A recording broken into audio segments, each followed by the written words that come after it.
Hello, everybody. So today I'm going to continue on with Virginia Giuffre's memoirs.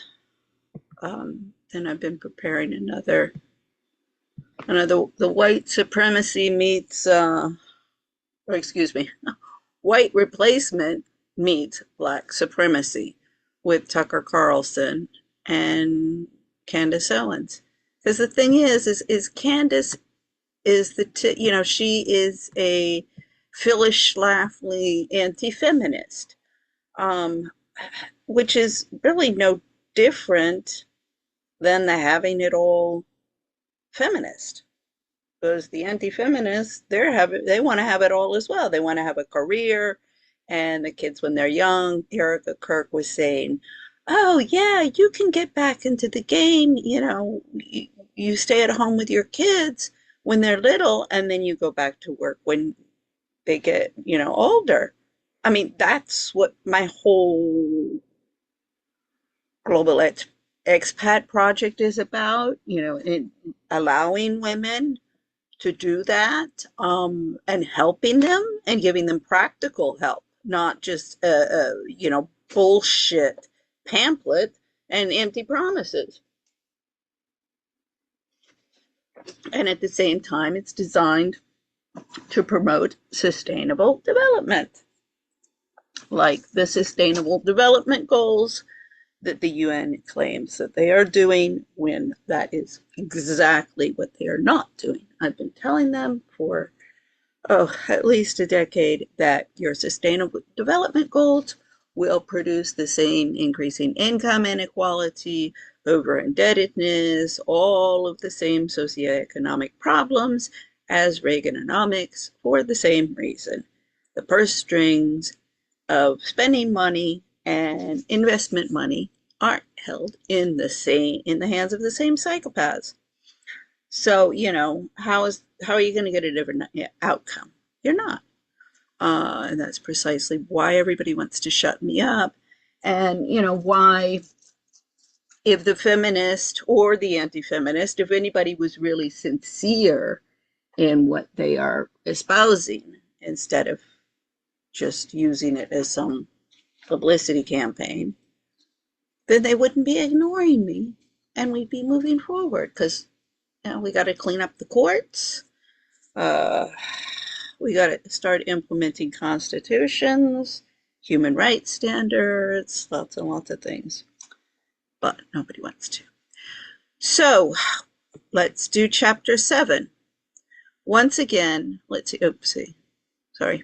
A knock came to my apartment door one lazy afternoon. Let me do this a little larger. While we were in Palm Beach, I looked. Oh, God, I hate this thing. Okay, sorry. A knock came to my apartment door one lazy afternoon while we were in Palm Beach. I looked through the peephole and didn't recognize the once familiar face. I asked from behind the closed door, "Who is it?" The voice of the reply was one I wasn't anticipating to ever hear again. It was my junior high crush and childhood friend, TJ. Now, TJ is the one that she called when she was with Ron Eppinger, and who, it was through him that he was like, "Well, where are you? What's happening?" And that the FBI became involved, and she was liberated from Ron Eppinger, because God knows what would have happened to her if she had stayed in that whole life. See, this is the thing. She was groomed when she was a child, molested as a child, either by a family friend or her father, and that was not dealt with, swept under the carpet. Then she ends up a problem child, and on as a runaway. And of course, as a runaway, underage runaway, there's not a lot of things that she can do to earn a living. So she ends up with Ron Eppinger, a real pimp. Um, I mean, this guy, the things I mean, it was just the descriptions of what she suffered with Ron Eppinger are the descriptions of what she's saying happened later on with Jeffrey Epstein. Yet at the same time, she even admits to like almost the very end that she cared about Jeffrey Epstein. She really did. And in fact, what she was hoping she'd become the Mrs. Jeffrey Epstein. Well, that wasn't going to happen really to anybody. If it was ever going to happen to anybody, it was going to happen to Ghislaine. But who would want to be married to that? So anyway, the her descriptions of sexual encounters with Jeffrey, and it's so incongruent, everything all over the place with her testimonies. A lot of it is because she's been coached by her lawyers and by psychologists that have gotten a hold of her, but part of it is also the whole thing about memories when children have suffered great trauma when they're young, the memories get suppressed and mixed up, and that's why it's so hard to tell what's happening. And a lot of times you do have to go through like regression under hypnosis and a whole slew of here the psychologist, there is a place for the psychologist in helping and hurting. Okay, so last time I saw him, I was runaway, and he had let me stay at his house for a few days, telling his parents nothing. He kept me hidden away in his room. At nightfall, he said to knock on his window, and I could jump through and stay the night, until I was picked up by authorities during school hours and questioned why I wasn't in school, and they did some resourcing, finding out I was a runaway, then delivered me back to my angry parents. So see, this is back when she was in junior high. And before she was the runaway. Oh my God, you finally answered your door, girl. And in a whirlwind, TJ stormed back into my life, even moving into my apartment secretly within 2 weeks of his arrival. He had, yeah, TJ, I mean, see, this is the type of kids that West Palm Beach is producing. No more upstanding than East Palm Beach. Uh, he used to be this hard-looking rocker type. Now he was cleaned up and wearing preppy clothes and shooting out Tupac lyrics. I don't know what Tupac is. He had the same old big brown eyes, though. And when he told me he had heard I was back in town, but he was unable to get a hold of me, he just kept knocking at my door every so often. I was sold. How sweet, I thought. He must care about me if he was so intent on approaching me, not even thinking he would have spoken to the girls from our junior high school, and they would have mentioned him I was back in town, what I was doing, and where to find me.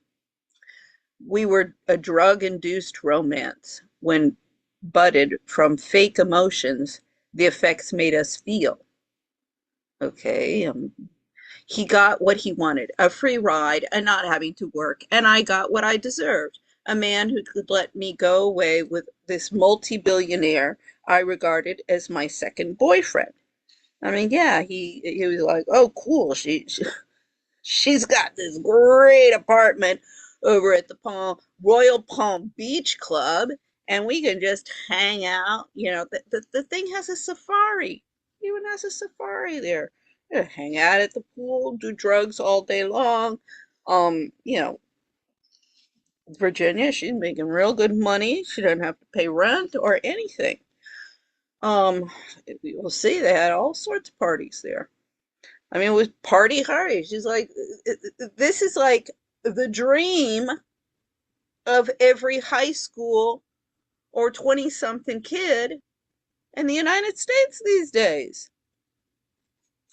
I didn't, and see that's where the problem. This is where I really have the problem with how, you know, in my own personal case, I'm just called a gold digging whore, when they're giving a voice to the gold digging whores and, bringing them up as victims and telling me, oh, shut up, you gold digging whore. You should just go and jump off a bridge. I mean, the hypocrisy of the Me Too women is just, they're evil. They really are evil.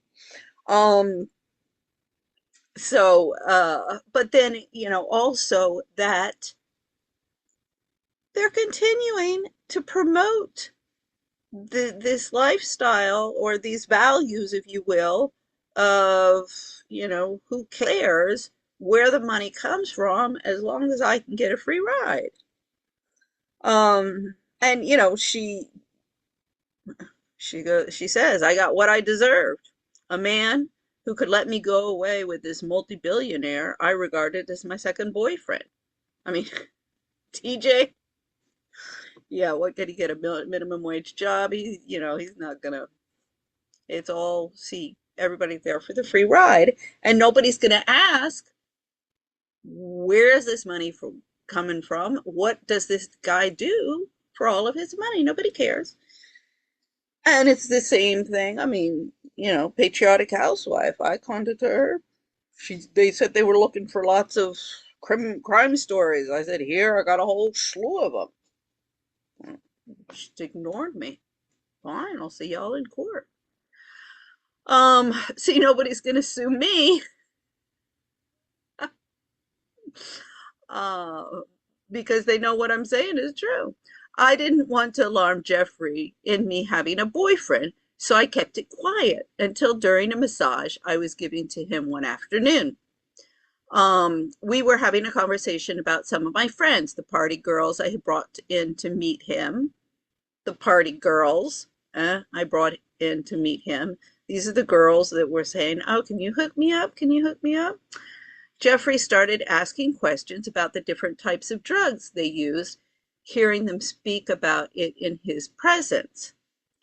I thought a person on drugs would be all strung out and looking like hell, but the girls, look great, he stated face down during the massage.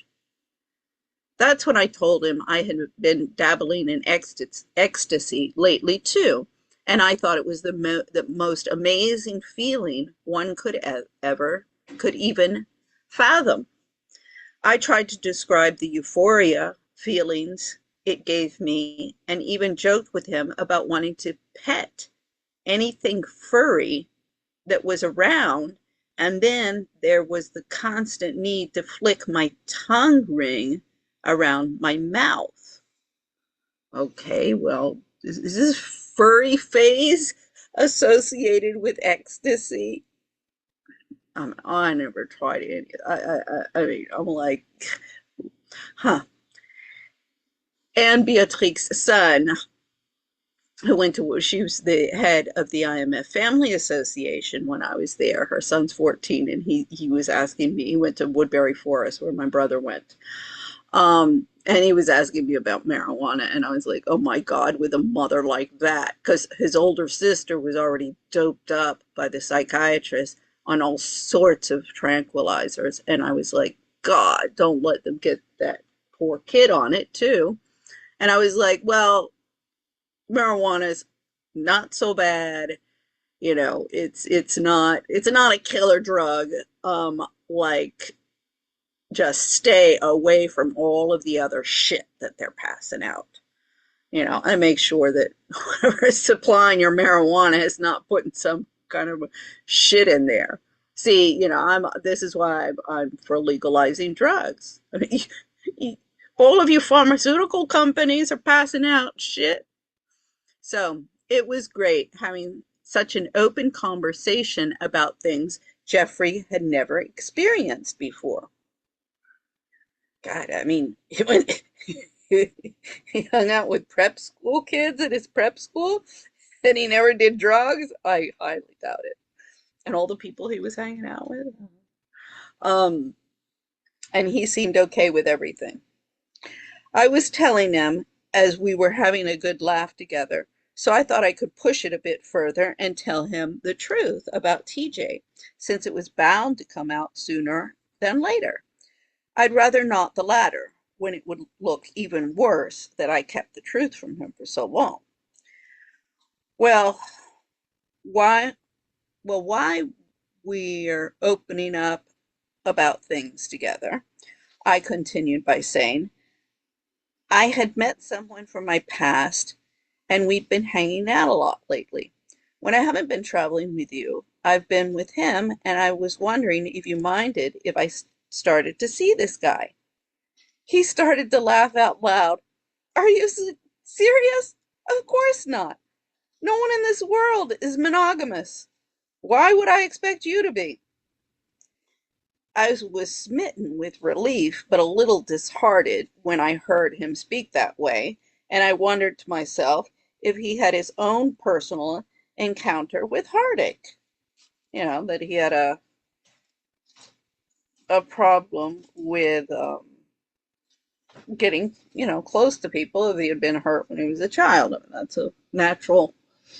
But see, she's still under some sort of delusion that this was some Cinderella story, and that she could end up Mrs. Jeffrey Epstein.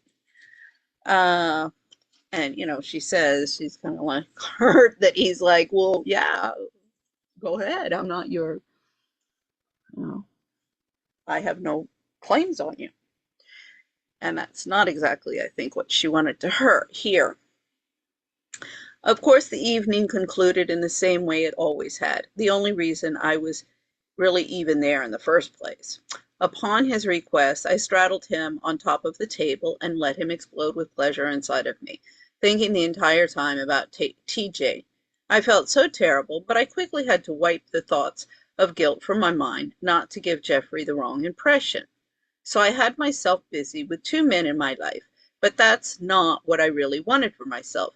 I wanted an occupation that would eventually set me free from depending on a man as my source of survival. I mean, see, again, this is not survival. This is living a life of luxury. If she had stayed with her parents, stayed at the minimum wage job in Mar-a-Lago, she would be on her way to having whatever occupation she wanted.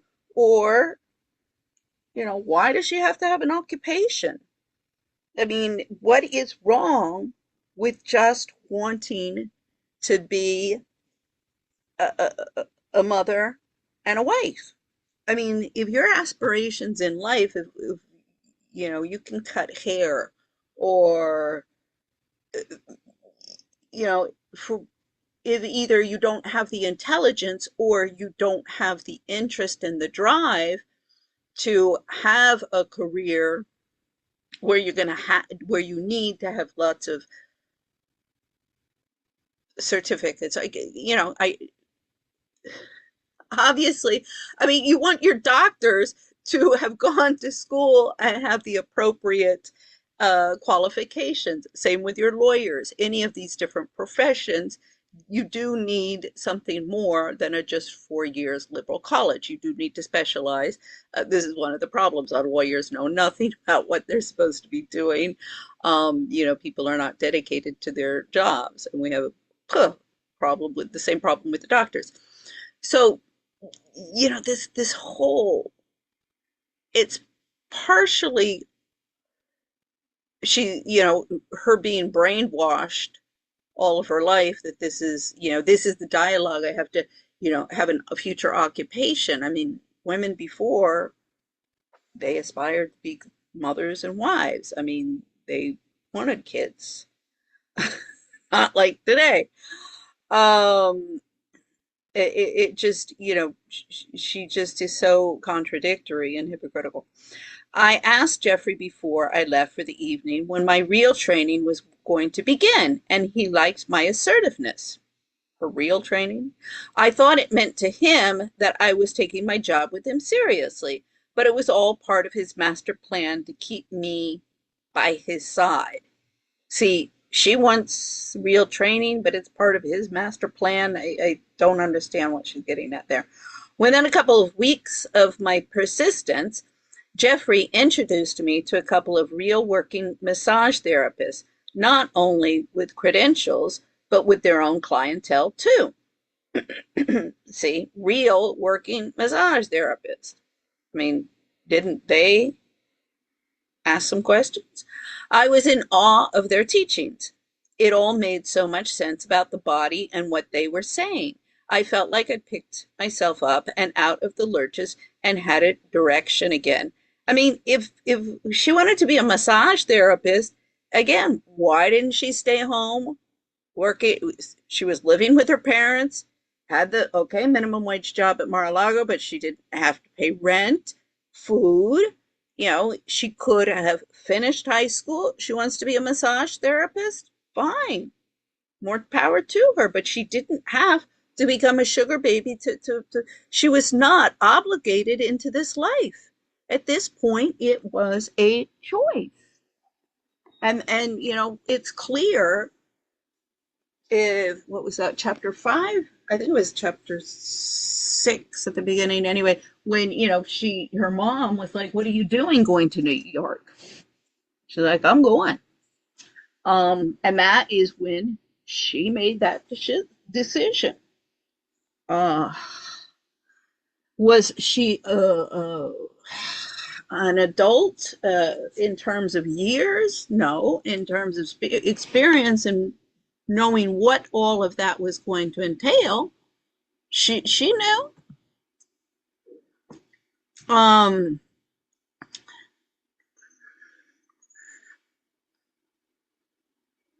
okay, sorry, where I was in the middle of another training session with Giuffre, the recipient, as usual, being it was rare for Ghislaine to ask for a massage unless, of course, it was for Giuffre's own pleasure to watch the punchline of the session.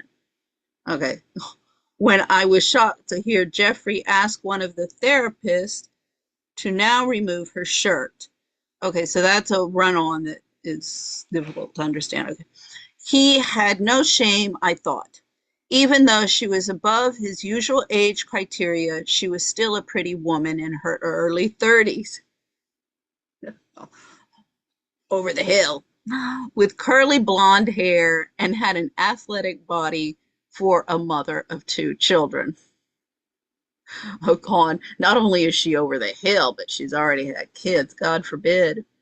It looked like something out of a role-playing porn scene with the therapist removing her white uniform to reveal her beautiful nude body and a much darker side to her personality.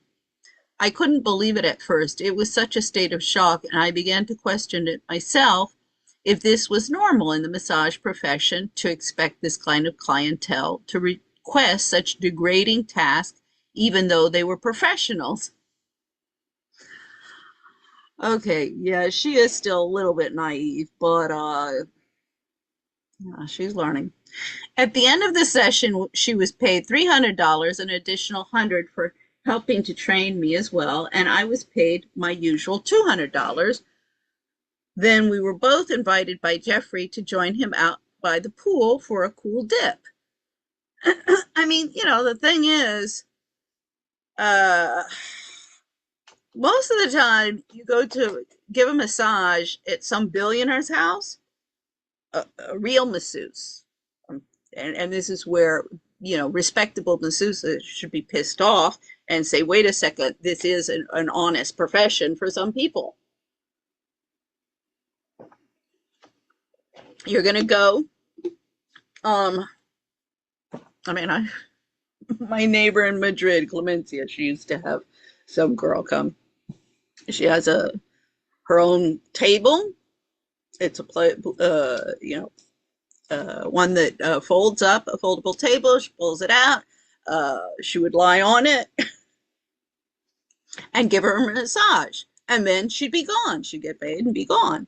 So, hanging out at the pool, this is like, oh, this is a really cool. So it's definitely not and even a prostitute may or may not hang out afterwards. So with Giuffre making a few phone calls while her and I undressed again for a swim, I wanted to ask her a few personal questions about what she's come to learn about the massage therapy game. But I never got the chance as we were joined by Giesland moments later. She was asking how my training was going and booked the therapist in for herself in the following morning, where she was invited back to do another training service with me. It didn't take me long to figure out why. I was at my apartment when I received a phone call from Giuffre. I thought it was the usual call to come over to his house, but he surprised me. Instead, I would be going to the exclusive hotel in Palm Beach tonight, the Breakers, where I would be meeting my first ever clients. Only told their first names, I was given some instructions and the address where to meet Glenn and Eva. They were a married couple with one on the way. I wasn't quite concerned when I heard she was pregnant, being I really didn't know the body that well and didn't want to inflict any wrongdoing on the unborn baby. But Giuffre insisted I take this job. Just massage her gently where she wants to be rubbed and to save all of my energy for Glenn's massage, since it was going to be a 4-hour job. And an emphasized tone of voice, I was being coached by Giuffre to treat Glenn with exactly whatever he wanted, just like I do for Giuffre himself. It was my last bit of preparation before he sent me out to his friends and my first taste of responsibility in upholding his reputation. Responsibility in upholding his reputation? Amongst Johns? See, I mean, this girl was a prostitute.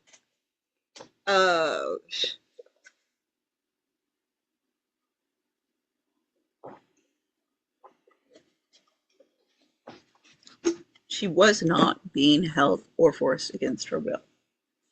She was a minor. But again, she had been groomed to do this. At around 7 p.m., I took a taxi to the address I was given and found them on the residential side of the Giant Hotel's expensive property. This is another thing.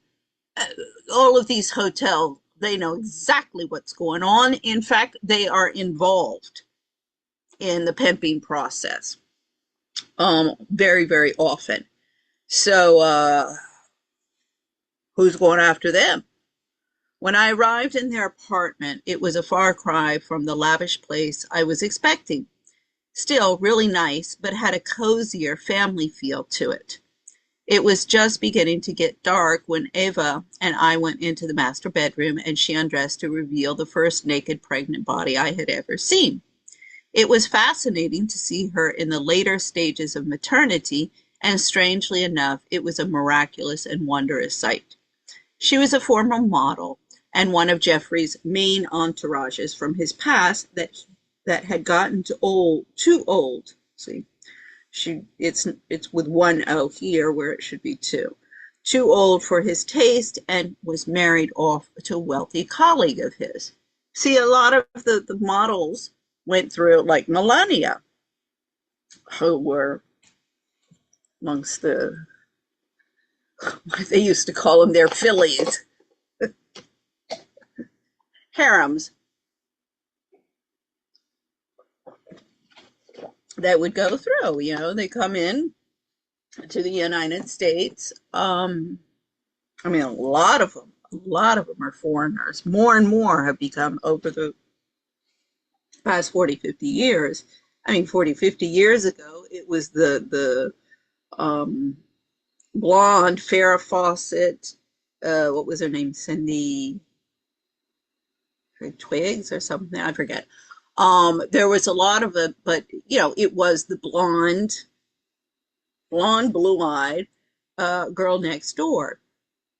And then they started bringing in all of these exotic models from foreign countries, and they would get their visas. And the idea was, well, you would meet your future husband or become a Hollywood star, and many of them did.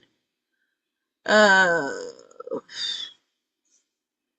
mm, Ariana Huffington. I mean, okay, she was a model, but it was the same thing. What is it? Ivana, Trump's first wife, same can of worms as Melania.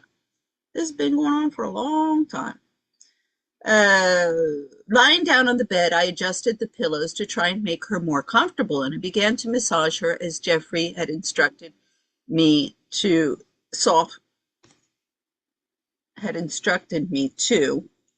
softly to do, it should say, softly and slowly.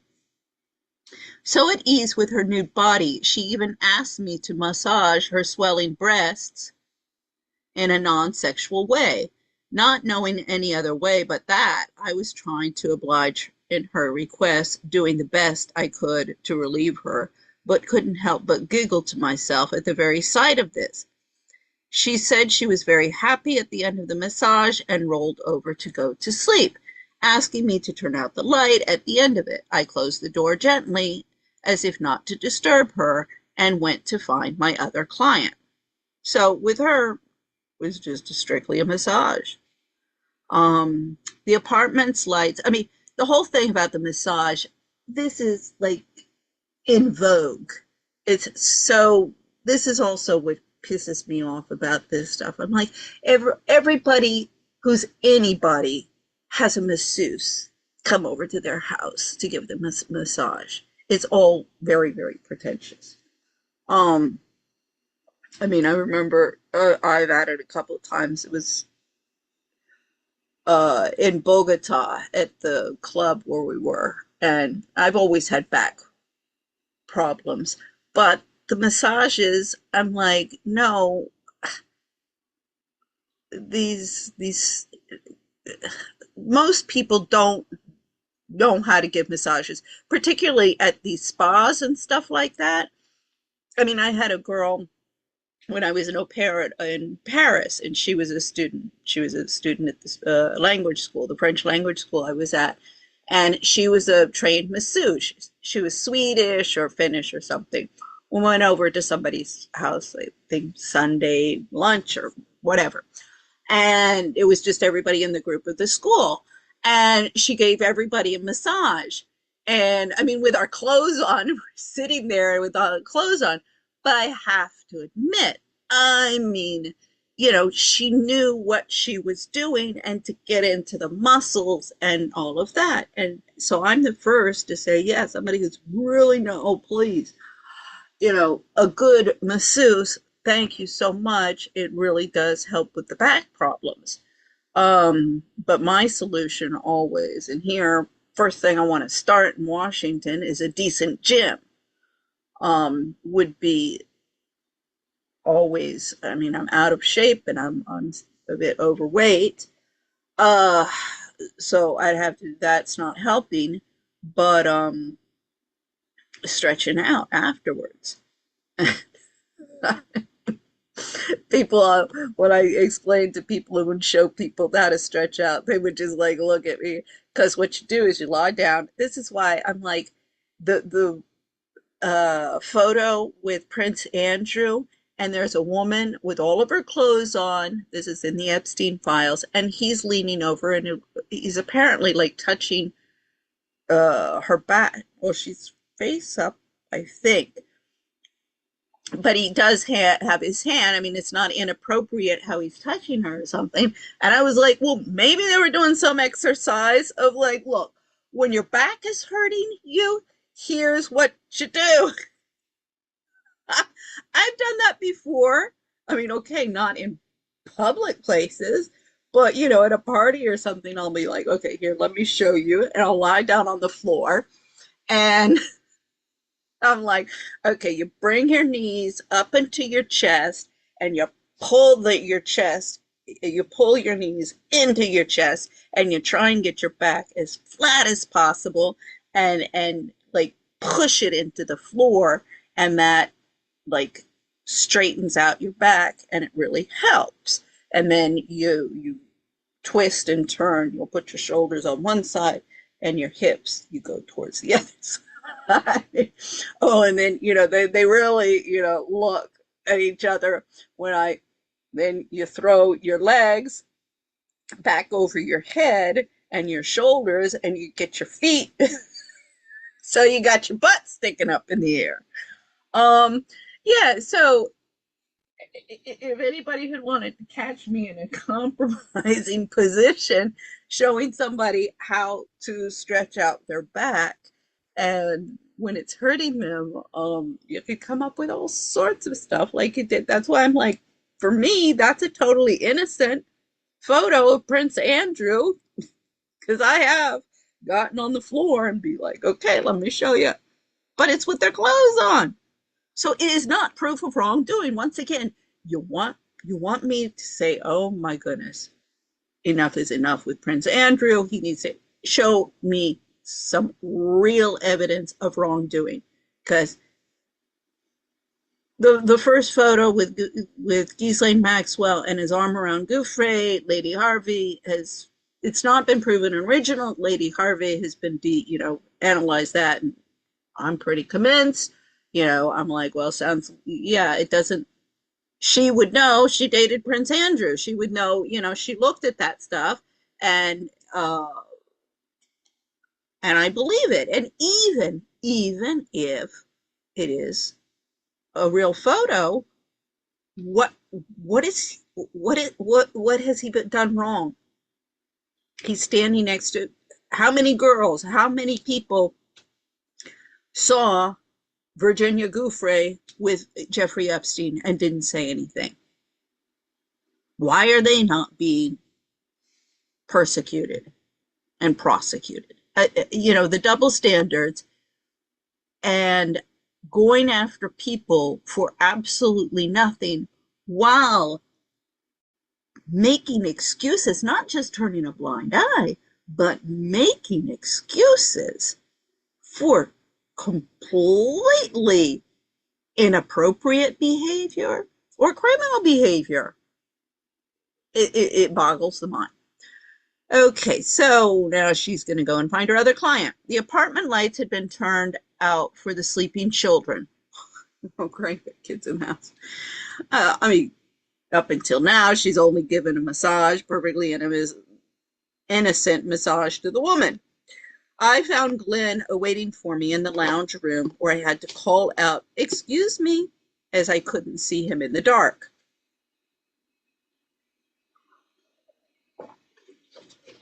Sorry, I'm getting something to drink. And my coffee. So now it's going to shoot my... Oh, this is the double-edged sword with me. I like my coffee, but then it brings my blood pressure down, but then up, but then down. I do like my coffee.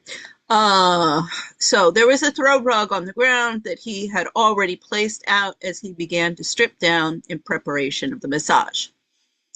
Lying front forwards, facing me with his exposed and ever-growing manhood, I asked him to roll over and to begin the massage.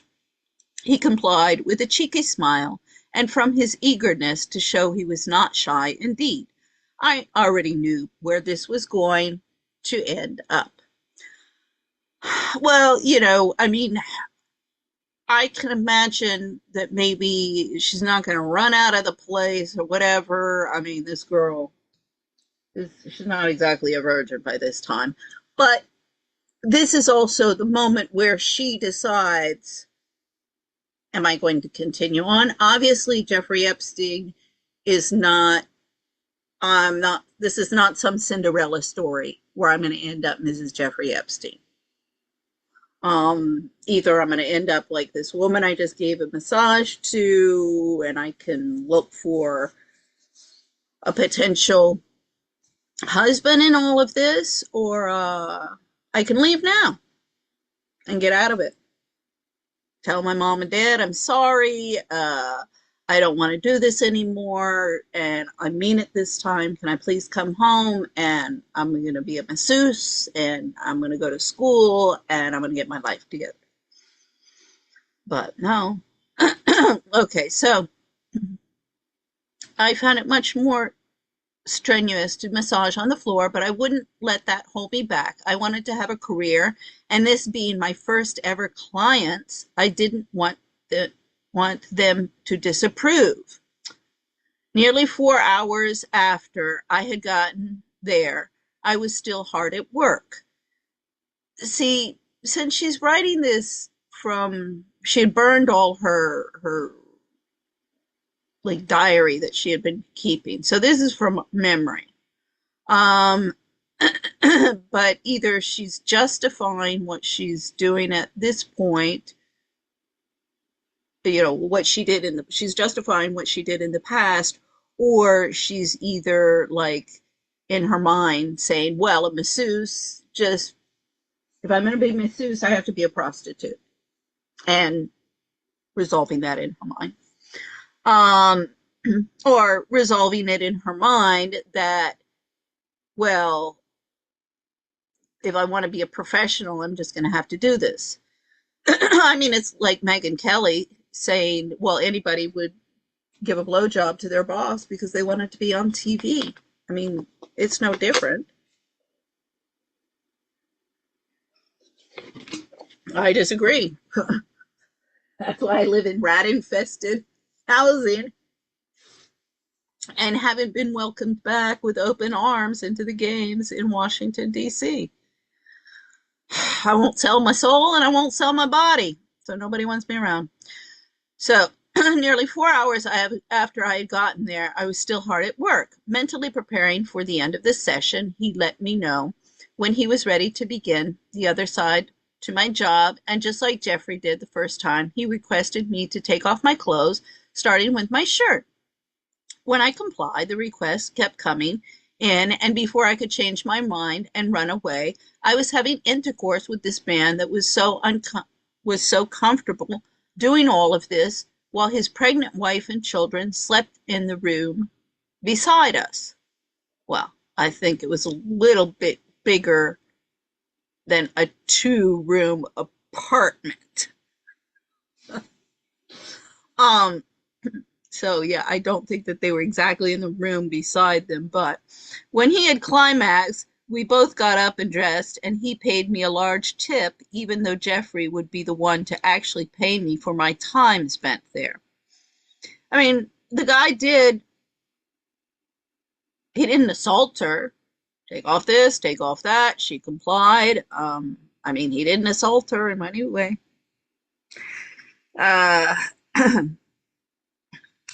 Just like it had all started, it had also ended so quickly, and now that was that.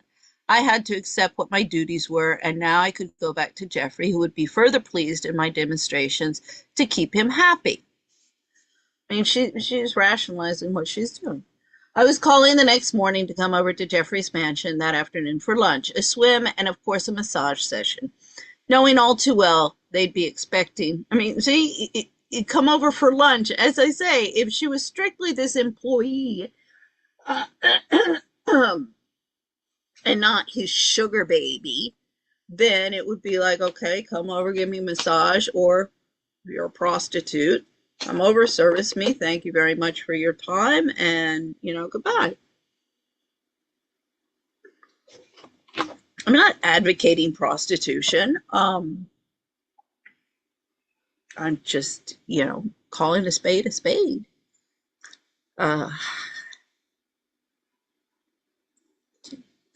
Knowing all too well they'd be expecting the gory details of last night's events with my new clientele.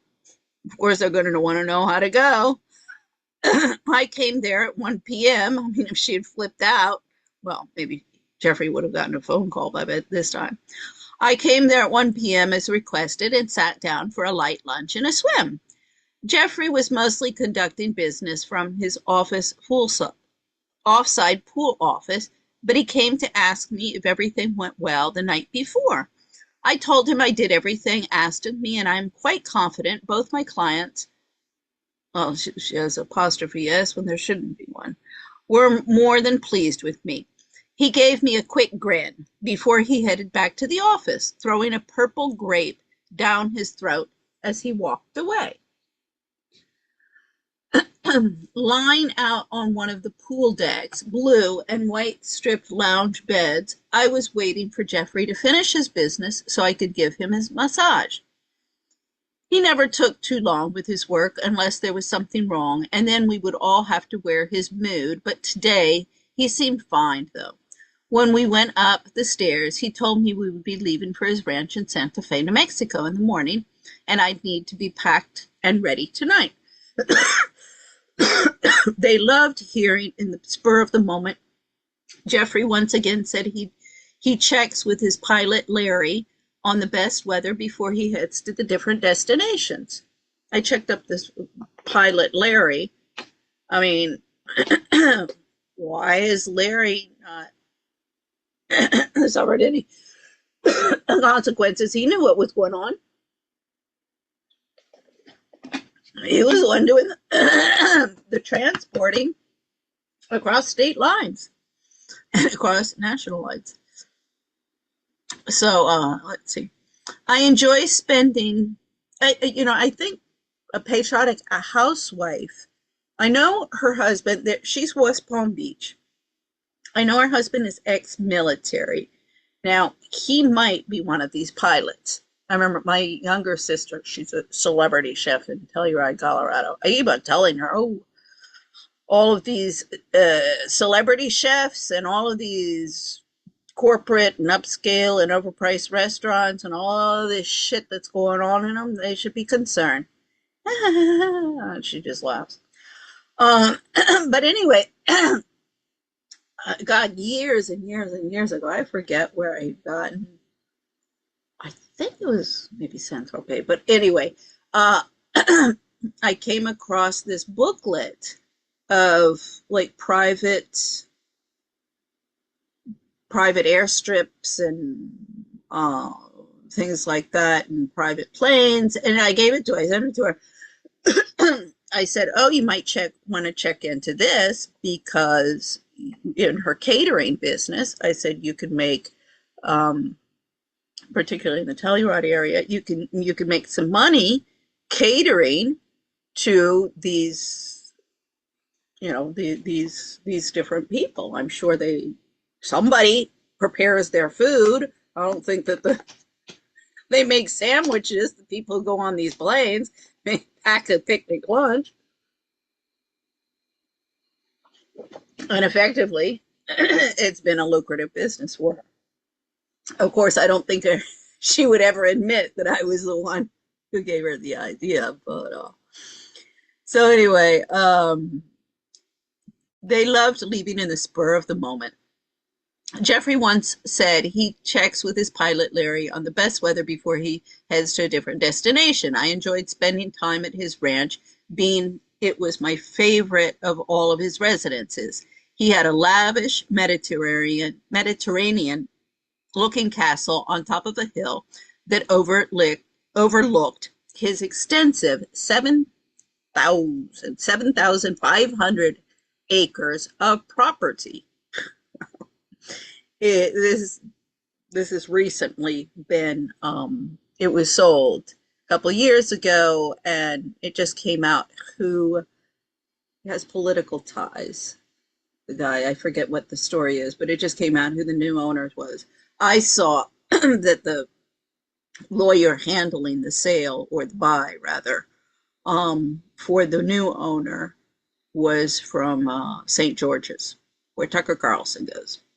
I mean, that doesn't mean that they are colluding in anything. It just is another ding ding, CC, the prep schools, all these prep school kids are all over the place. Right next door is Texas, and Texas, we got Cornelia Guest in Dallas. She was in my class. Coy Durham, she's Corpus Christi. She's supposed to be the one, the rep of our class who is like keeping up with everybody all of these decades. Yeah, I'm gonna have to see her in court. She's also one of the trustees of Foxcroft School. She's on the board of trustees. And then we have the King Ranch. Some people have heard of the King Ranch. It's the largest ranch in Texas. And it's the largest ranch in the United States. It used to be the largest ranch in the world. I think now that might be in Argentina, the largest one. Anyway, it's 826,000 acres.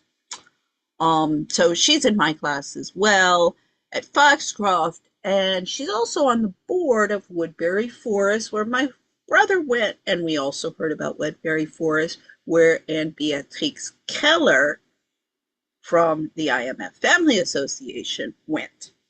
See, once you get into these upper echelons, the people who go to the prep schools, and the bubble is getting bigger and bigger from when I grew up, because, well, this is also, you're getting managerialism top heavy, and lots of schools.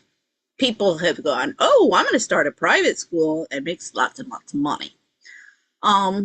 They come and go, but you can still make some money that way. So I had a great time on the quad bikes. Sarah and I often got scolded for tipping one over, going too fast, or trying to go up steep hills, but we knew those weren't the things he cared about, so it wouldn't matter. My favorite of all was his little town with its own fire station and truck, stables full of horses, and little cottages where the housekeepers and ranch hands lived.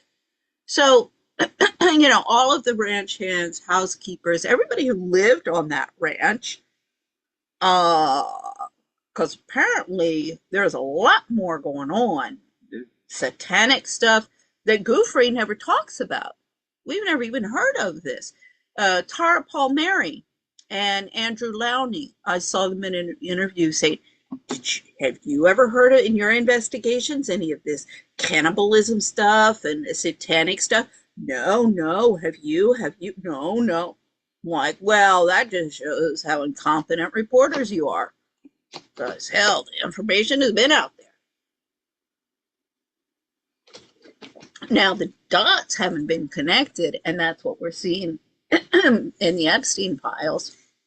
But all of the information has been out there. And if the journalist had been a little bit more interested in investigating facts and stories and problems of society instead of just making money, then Tara Palmieri and Andrew Lowney would have known about all of this. I'll tell you, Tara Palmieri, she is one piece of work. She's running neck and neck with Megyn Kelly, Emily Jinsky, what's her name, Batya. I mean, that little whole clique. I mean, it reminds me of some sorority house. The Americans, just this cult culture has got to stop. My younger sister, once years ago, you were never popular. You didn't exceed at Foxcroft because you were never popular. I was like, you idiot. I am the smartest student that school ever had, and I wasn't into the popularity game at all. Y'all who are following Cornelia, you're following her off a cliff, and screw y'all. I mean, if you think your grandparents had it bad in the Depression,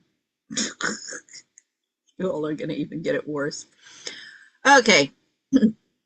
So, on my own time, I would take one of the quad bikes down to the stables and saddle up on one of his beautiful horses and go for a ride in the open terrain. I mean, if she wasn't, if she had stayed at Mar-a-Lago, she'd be picking up towels from people and cleaning restrooms and all sorts of fun stuff. Instead, she's hanging out by the pool and quad bikes and riding horses and a ranch in Santa Fe. Um, so, this whole victimhood, it angers me when you hear the stories from Sasha Riley. Um, I mean, when my whole divorce started in Spain, and I mean, I'd never been in a courtroom in my life, so I didn't know what to expect, but I was like, what the fuck are you people doing? Like, you're breaking the law all over the place. You got perjury. You got one lawyer is telling me, oh, everybody commits perjury. It's expected. I'm the stupid idiot for drinking the Kool-Aid. I mean, like, it was crazy. But I saw a comment because I'm going to the library because my ex has crashed my computer with his hacker.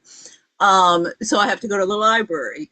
I mean, I even have the librarians in my onda at La Caixa that can testify and say, oh, yeah, remember her. And at my gym saying, oh, yeah, we remember her. She was here for 6 hours a day. When I wasn't at the gym, I was at the library, and I told the ladies, I said, look, because you could only stay on an hour, but they would let me on, and I could stay.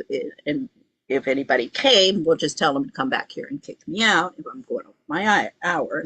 But I mean, they knew because I'd be like, oh my God, you can't believe what's going on. Oh my God. Oh my God. Every day I'm investigating what I'm up against. And I'm just like, you can't believe this kid. So one of the cases that I saw and I knew I had to, investigate and get all of the information and all of the documentation and just, go into the system. This is, here it is, here's the problem, was a woman who had lost custody of her children and she killed them, young children, and unfortunately for her, was not successful in her own suicide.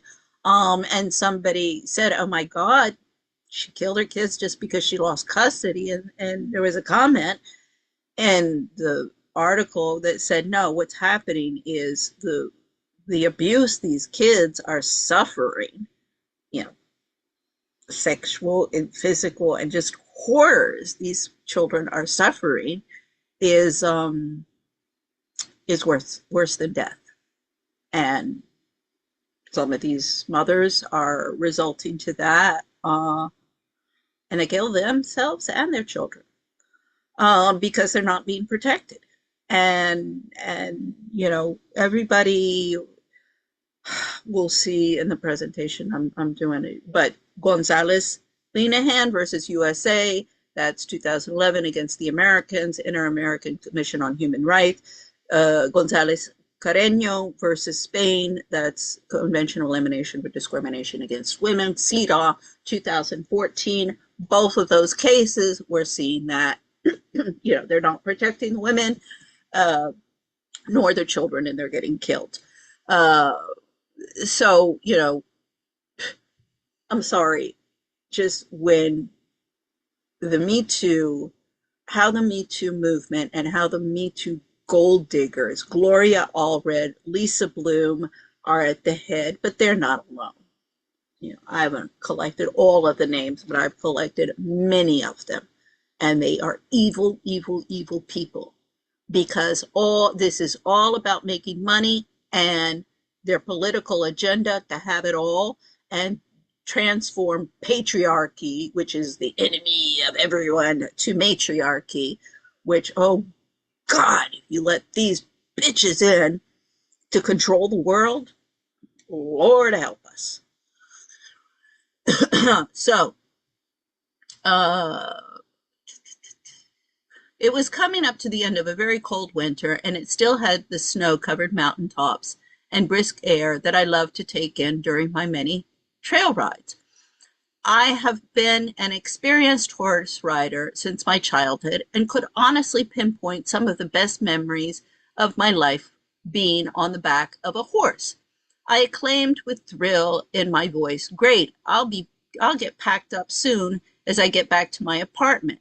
He threw in, "Packed for a few weeks, as we will also be making a pit stop to LA for some business afterwards and then to NYC."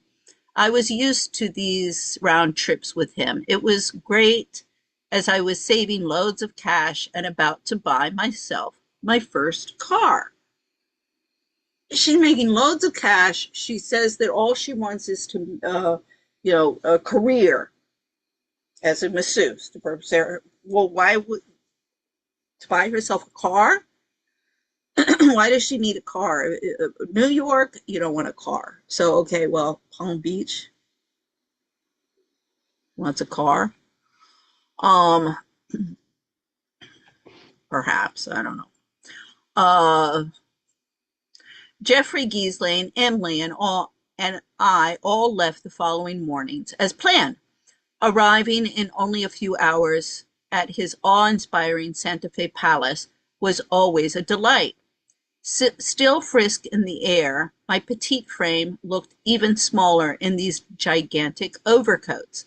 Nonetheless, I was looking forward to spending time out in the fresh, clean air and open land. See, when I'm reading through her memoirs, I'm like, you know what? This, you take out the stuff about forcing her to have sex. I'm like, this sounds like a Harold Robbins novel or some Barbara Cartland. Well, okay, Barbara Cartland was always G-rated, and this is definitely an X-rated Barbara Cartland novel. I mean, as I say, you change her dialogue a little bit around the sexual encounters.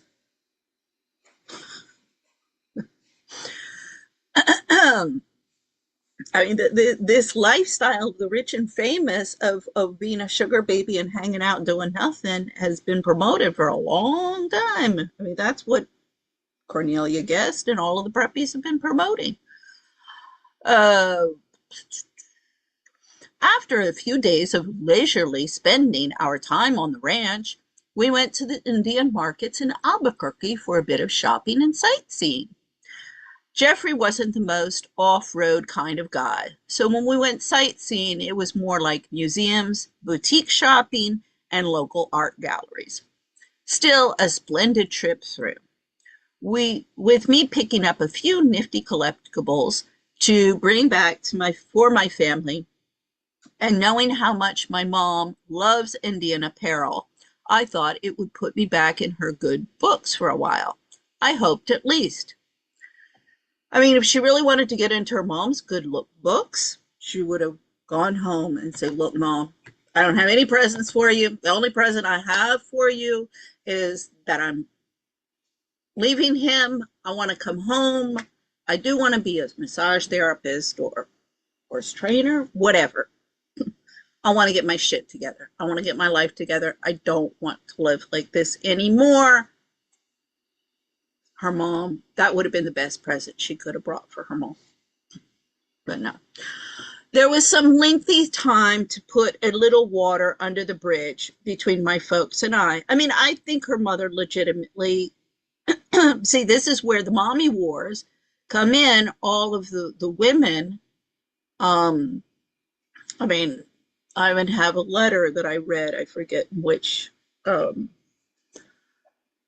video of a letter that a friend of mine wrote me from Bogota about what a wonderful mom I was. I was always like the perfect mom, the perfect wife, which, like, I didn't try and be perfect. I just tried to be the best mom or the best wife I could. I tried to be the mom that my mother wasn't and the wife that my mother wasn't. So I wasn't in competition with anybody. I remember when one of the kids at the gym, this guy, he said to me, because I used to do body combat. Oh, I love kickboxing. Oh, God, I can't wait. Please, God, let us finish this and let's get some decent gyms in this city and get me back in shape. but I don't hit anything, but I love kickboxing. And he said to me, he said, "You must be very, very competitive." It's just like, well, only with myself. I don't like live and let live. Let me live my life like I want to. I decided a long time ago that my mom was not going to be happy with what I did, so might as well do what makes me happy, and somebody at least would be happy. Uh, Little water under the bridge between my folks and I. Yeah. With my life heading in a different direction, I didn't see any use in holding on to so much hate, especially that I didn't even have to see them that much. Yeah, holding on to so much hate. See, this is the problem. She's angry, still angry and hateful towards her parents for not protecting her when she was a child and being sexually abused. And instead, just, oh, she's a problem child, send her off to the aunt or child protection services or whoever. Um, We got back to Zorro Ranch, the name Jeffrey chose to call the massive land he bought to build his fortress on. And Jeffrey told me that he was looking forward to one of my favorite relaxing massages. And with that notion, he gave my bags of shopping to one of the many housemaids who greeted us at the front door and asked her to bring my bags to the exquisite room I was staying in. Um, this is very, very different from the descriptions and testimonies of, so again, Sasha Riley, or people who are being held against their will and put into these human hunting games, like was described with George Bush, Dick Cheney, George Bush Sr., and one of the people being hunted was George Bush Jr., the president of the United States, later on. And the young woman testifying, who was also being hunted, she said she felt sorry for George Bush Jr. because that's one hell of a family.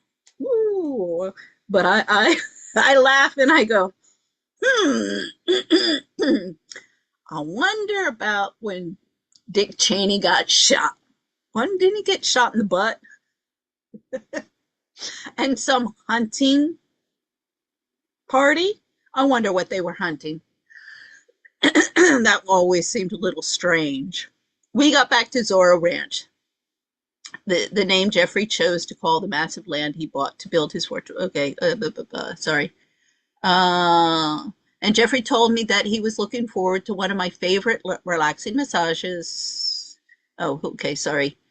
Who greeted us at the front door. We headed straight downstairs, just past the massage room, and Jim there in an indoor heated pool, shower, and spa. First, Jeffrey wanted to warm up in the spa underneath a decorated ceiling of clouds and blue skies. Starting the massage in the spa, I rubbed his feet while he reclined into the spa's jets.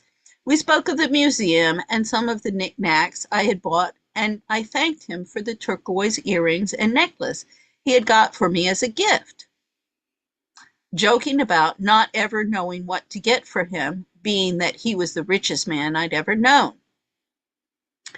By no far means did we ever have any kind of a mutual respect and bond between us, but there was a significant softer side he began to share with me that was different from how he treated his other girls. This is the same. She had the same reaction with Ron Eppinger. Oh, sorry, I got to get some of my water. Uh, it was the same, she was special because Ron Eppinger kept her for himself, even though he was like vicious with her. But she still, in her world, that he didn't share her with anybody, she remained special. And this is the same type of relationship and rationalization she's getting in with Jeffrey Epstein.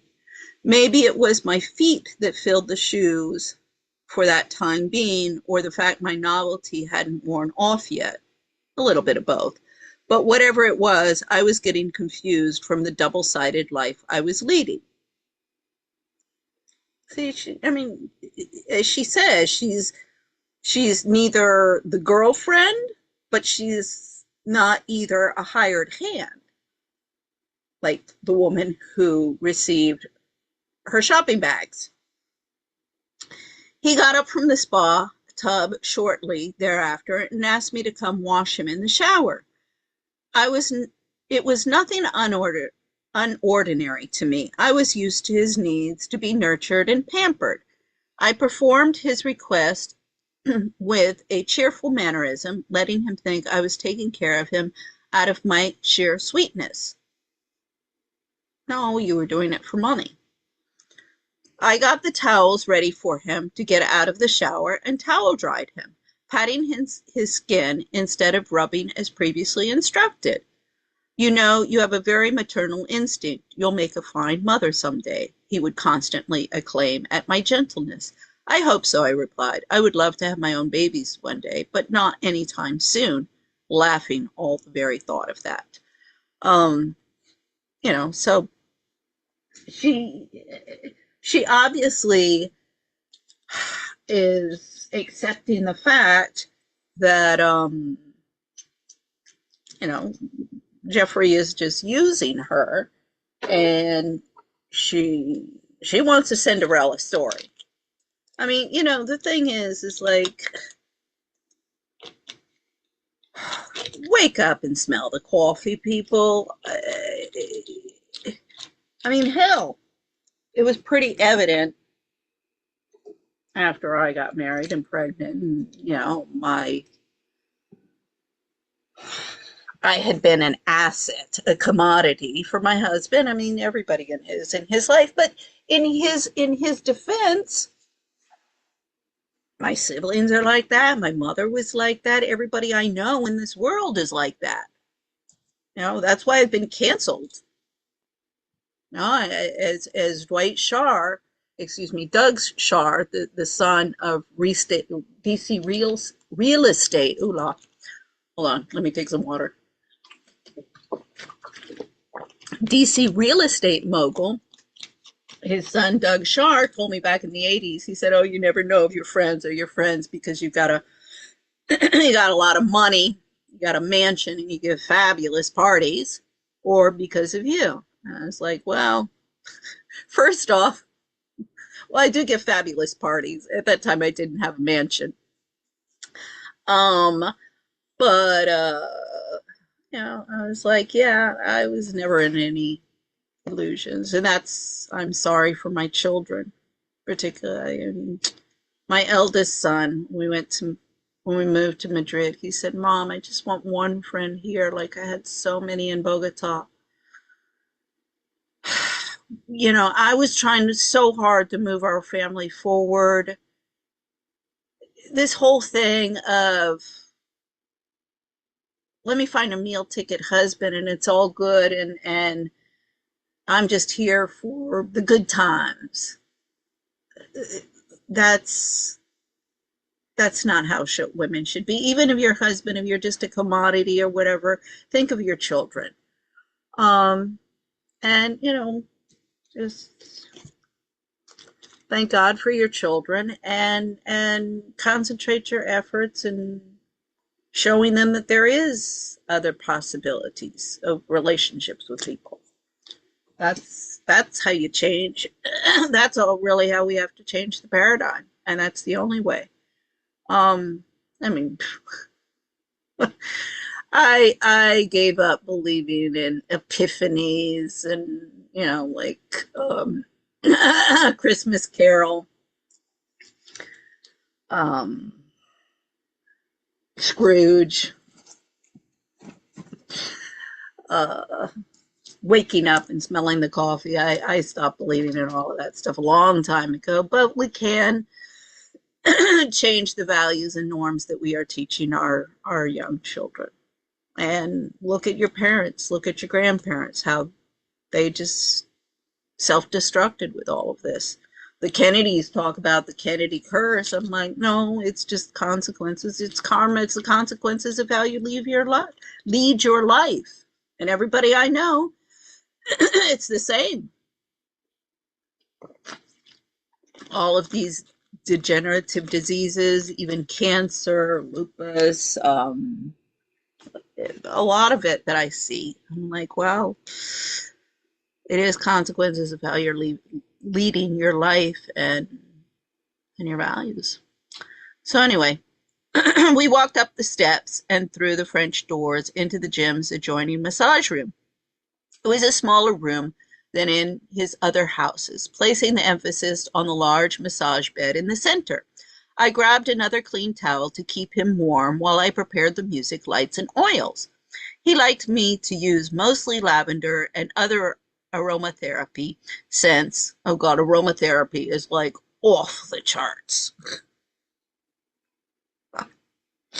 Which reminded me of woodlands in the spring. Always enjoying the beginning of the massage, I put my heart and soul into training in my profession. I could just close my eyes. I would see only with my hands the areas that needed the most work. And even though I wasn't a professional yet, Jeffrey could feel and told me there wasn't many that could please him during a massage being untrained.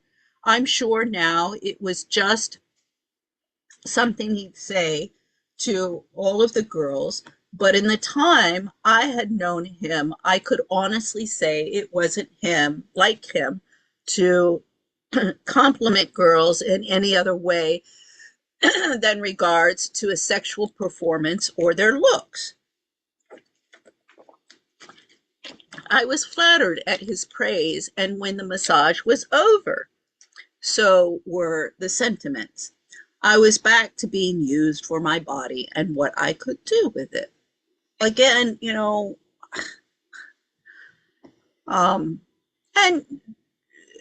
Virginia Giuffre, I mean, was she any different in her marriage to her husband? Because we'll see at the end. I mean, you know, she's a commodity, he's a commodity, everybody's a commodity. For Gloria Allred, all of these victims, they're just commodities for her to advance her agenda and stuff her pockets. Everybody's a commodity.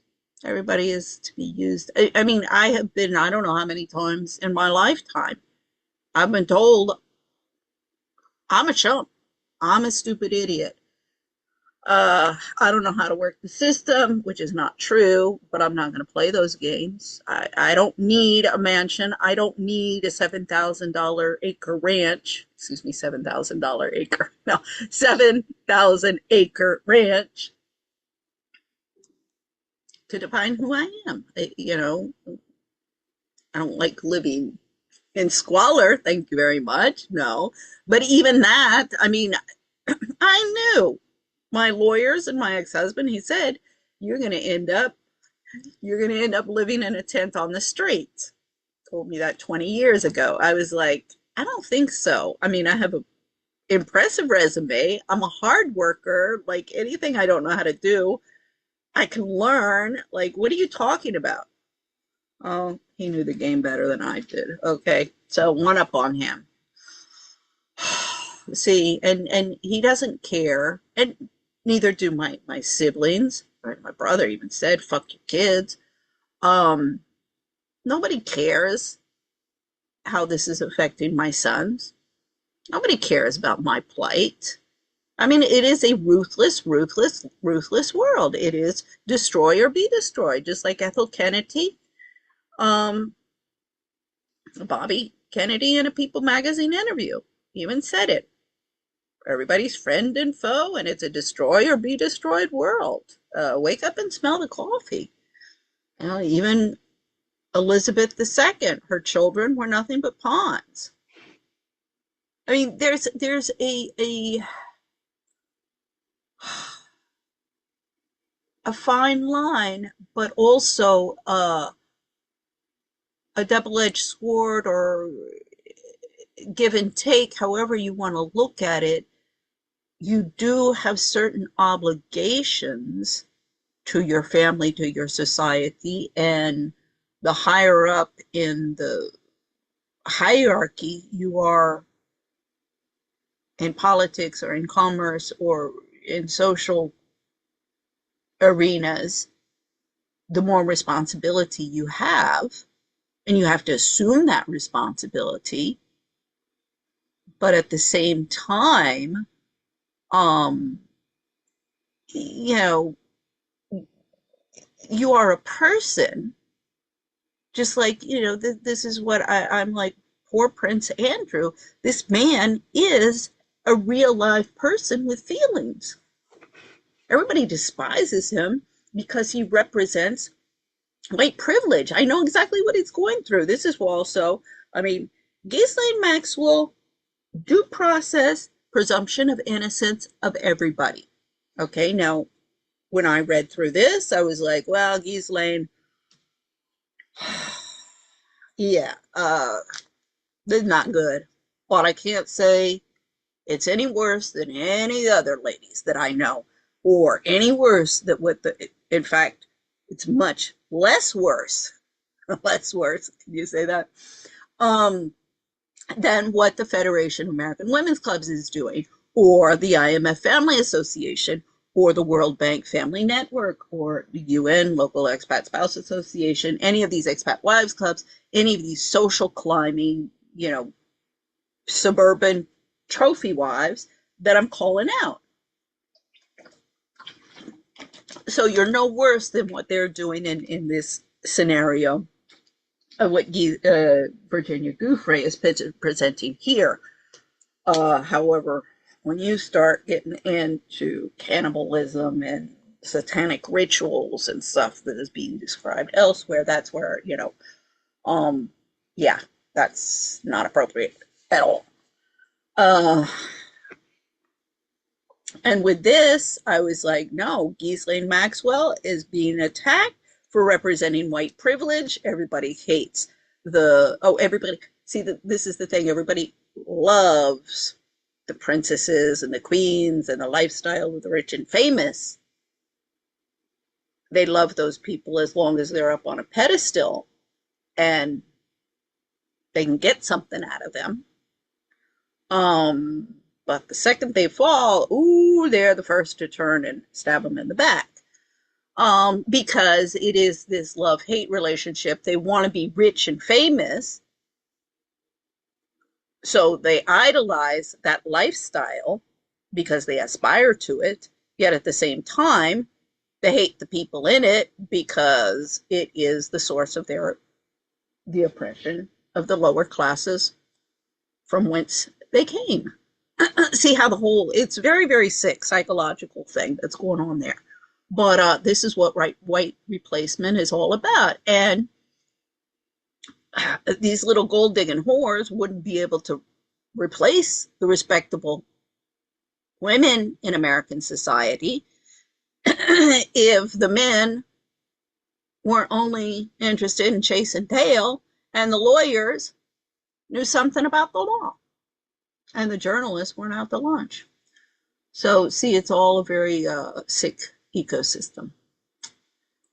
Okay, let's see.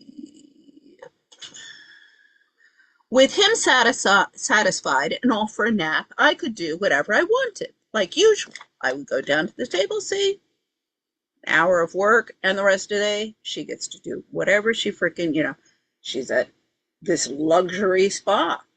I mean, people die. People sell their soul for a hell of a lot less.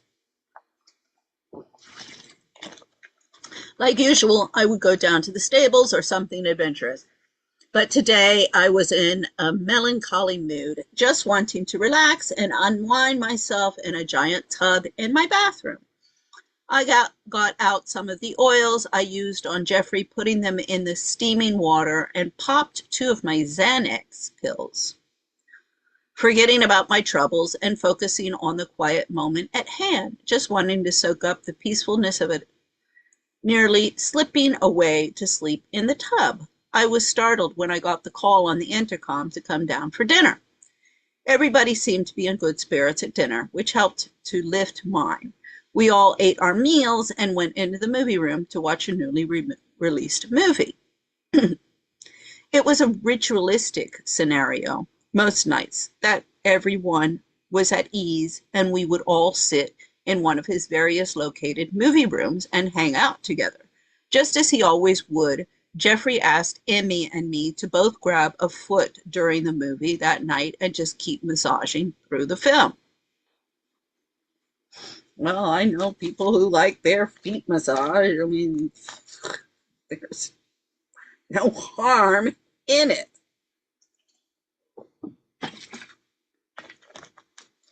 We were always, I don't know what this thing is, like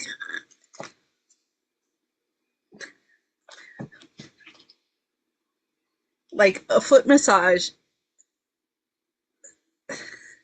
It's not the same as sexual intercourse. I don't know. These Me Tooers, they just seem to fixate on foot massages. I don't know what the thing is there. We were always on call for duty, no matter where we were or whatever time it was. We would just plop a foot up or pass over his hand at any given time and require massage, even if the film went on for over 2 hours. I mean, I have to say, like, I give myself foot massages all the time. I really don't get it. I don't get it. Because, yeah, particularly when I'm working in the restaurant business and my feet will start hurting me after all day long on my feet. Let's see, I would still be required to sit on the floor rubbing his feet or hands and even his scalp at times. After the credits had rolled, Ghislaine got up to close the door to the room, and I knew she had received the signals herself and would proceed to manipulate, violate, and use us to satisfy Giuffre's urges once more before he went to bed. The blue illumination from the empty TV screen was glaring in the tenebrous room as we watched her undress in a light that relied on the reflection of the moon through the windows, peak to show its preceding display. She walked back to the sofa where I was sitting at Giuffre's feet, still rubbing away, and uncovered her shirt, displaying ample bosoms for his appeal. Approaching me like a lioness hunting her prey, she stood me up and led me to the other couch across from Giuffre and situated herself on top of me, sliding her fingers through my dress to unbutton my attire revealing my girlish figure and two small peaks. Pushing my head into her breast, I was being fondled by Emmy at the same time, which took her cue when she saw Ghislaine look in my direction. From an occasional glance upward, I could see that Giuffre was up to his methodical foreplay, stroking his manhood while watching the build-up to his main event. I mean, I know people who have orgies, but, and even one of my favorite stories is in Paris. And this is right between, is it the 16th and 17th, I think, because it's Port Dauphine, so it's a port. It's at the outer. It might cross over from the 8th, I forget. But anyway, 16th, 17th, 8th, those are all very, upper crust neighborhoods in Paris. And Port Dauphine was known, at least back in the day, it was known being échangiste, exchanging couples. And one time, this was a group of women, American women, that I knew at the park. It wasn't the American Women's Club, but it was one of these moms groups. And we would get together and, we'd have coffee and the kids would play. And so we'd have some adult conversations in our lives. So anyway, we're in the car, we're driving through Port Dauphine, and I forget the subject came up. I'm like, oh yeah, this is the place of the échangiste. And somebody in the car was like, what is that? Is that a financial like profession or something? And I start laughing and I said, no, people come here to this uh, circle and they hang out and they exchange, they swap wives and husbands. It's for married couples to come and do some husband and wife swapping. And she was like, what do you, that doesn't exist? And I said, yeah, ask around. This is apparently the where you come to do this. Oh my God, we were laughing and laughing. She was like, that doesn't exist. And we're all like, well, yeah, it exists everywhere in the world.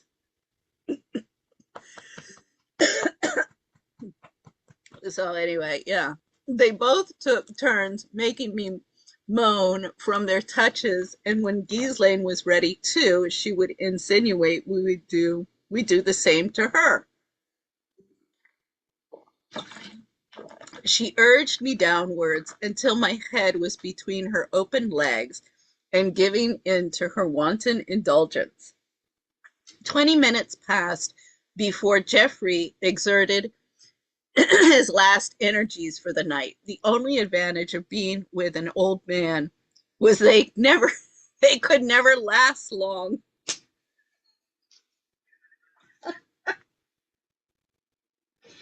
Tac, tac, they say in French, tac, at the old men there. That's why they like Viagra and this crap. I'm pretty sure it was Charlie Sheen on the Joe Rogan interview. I forget, they were talking about this cream that these guys are putting on and how it makes them more sexually performant. And not even sexually performant, but like really screwing them up. And that Jeffrey Epstein at this time, he's using this stuff. I mean, that's what probably she's massaging him with. And apparently, I mean, Charlie Sheen was talking about that. It's like really stuff you need to stay away from. So this was not totally organic on the part of Jeffrey Epstein and the whole Viagra stuff. I mean, I'm like, God, if you had more healthy relationships with your partners, you wouldn't be so sexually deviant. Departing to our own separate quarters for the night, I called TJ for condolence. It was so important for me to feel like I had someone out there who saw me as more than a pretty girl with vulnerabilities. I needed to maintain some sort of connection to my youthful side, but it would be to no avail. I was getting used to being badly disappointed by all the men in my life. Well, I think that happened quite a long time ago. Um, but as I say, she's accepting it that it is what it is. I mean, I've been hearing this since I've been back to DC um, in 2009. It is what it is. It is because I'm like, this is illegal. This is illegal. This is illegal. This is illegal. It's illegal. This is immoral. This is immoral.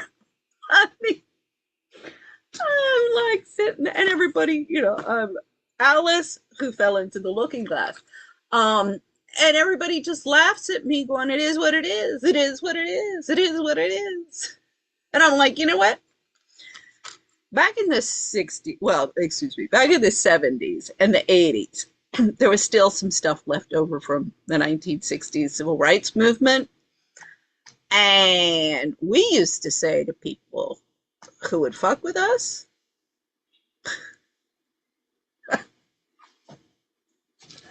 um, what is it? It is what it is. Eat shit and die. Because, I'd be like, that's illegal. And if you want to fuck with me, I'll fuck with you and eat shit and die. Here's the law. Screw yourself. I mean, landlords wouldn't pull the crap. It'd be like, no, you can't do that. That's illegal. And they'd walk away. No. Oh, oh my God. But Bathsheba feels put. I mean, this is 2016. I even said to myself, what the fuck are you doing? Like, you don't have enough problems already. Just walk away from this landlord, whatever. No. I need the evidence. I'm going to collect this. Gives me standing and cause against DC courts. This gives me the evidence. I mean, it really strengthens my position in challenging the Gonzalez-Linehan. I mean, at the end of the day, I guess it was God's will, whatever. I kept on saying to myself, are you stupid or what? Like, just walk away. Just no, but like, I just couldn't do it. I couldn't do it. But okay, it was a very painful process, and it was extremely, I mean, you talk about your PTSD going back into the courts, with nobody having my back and no one. I was like offering myself up as a sacrificial lamb. But at least I got the evidence that I needed. I mean, I got what I needed. So it wasn't a useless exercise. But anyway,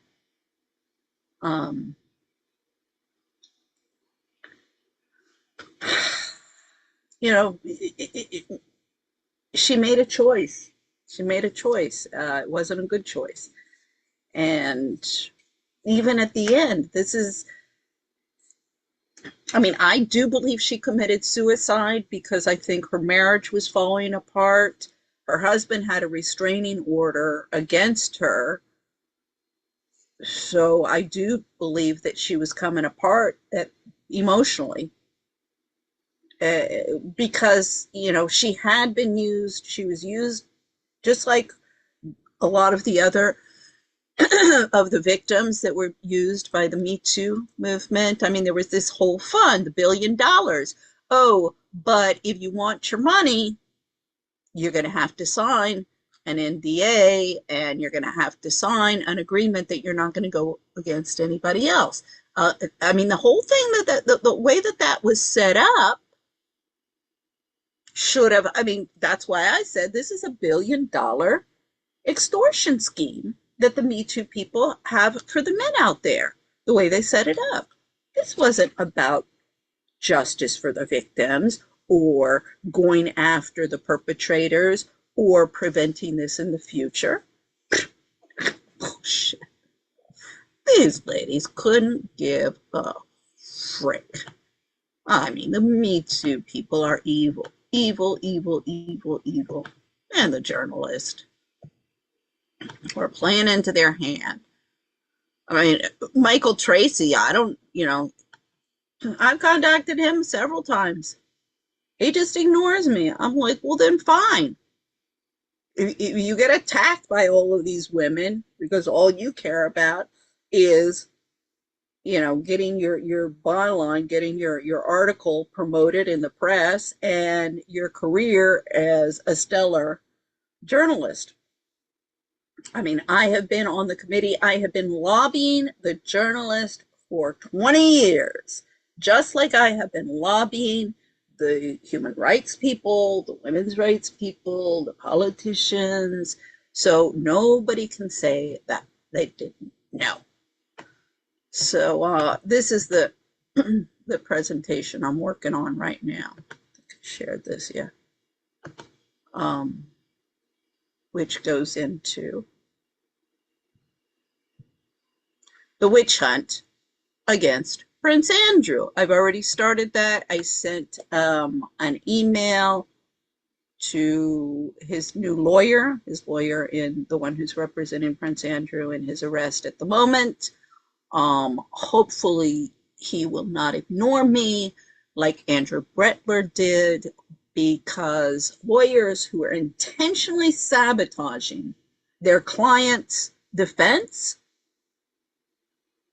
don't just need to be sued for damages. They need to be investigated under criminal activity. This is where I am with my lawyers in Spain over my divorce. I mean, this is the thing. These lawyers are so out of control. I'm like, you think you screw me over? You intentionally sabotage my case, try and destroy me because I'm an American and my husband is Spanish, and you can't you despise trophy wives and trad wives, so you want to call me some gold digging whore, and let my stand by while my husband defames me. I mean, like that. Marrying me because I'm a commodity is one thing. Defaming me like that in a divorce and defrauding me of my assets and taking away my children. I mean, that even for my ex-husband, that was low. And the fact that all of my family and friends, man, we're good. Too bad for you. Ha ha ha ha. Oh, I mean, the thing is that they're really, and people who I would have considered friends. I mean, I never expect them to stick their necks out for me, but to actually enjoy my plight. Everybody, the thing is I guess the past 20 years, everybody has shown their stripes and played their hands, and the consequences will come. So, it is what it is, as everybody wants to say. So that's where I am right now. We got a call coming up at 3:00, but then I should be able to do with my siblings. Those are the only people who call me. They do it like, I'm like, I mean, after my father's death, well, my parents, they died. He died, about a week before she did. It was during the beginning of COVID. Everything that they pulled, particularly my older sister, who then passed away. I mean, I told my brother, she killed herself. I mean, she died of cancer. It was cancer, but a leukemia. But she destroyed herself. In her desire to destroy me and to manipulate everybody and control her children and manipulate her children, and she ended up destroying herself. So it doesn't come out good. It really doesn't for anybody involved.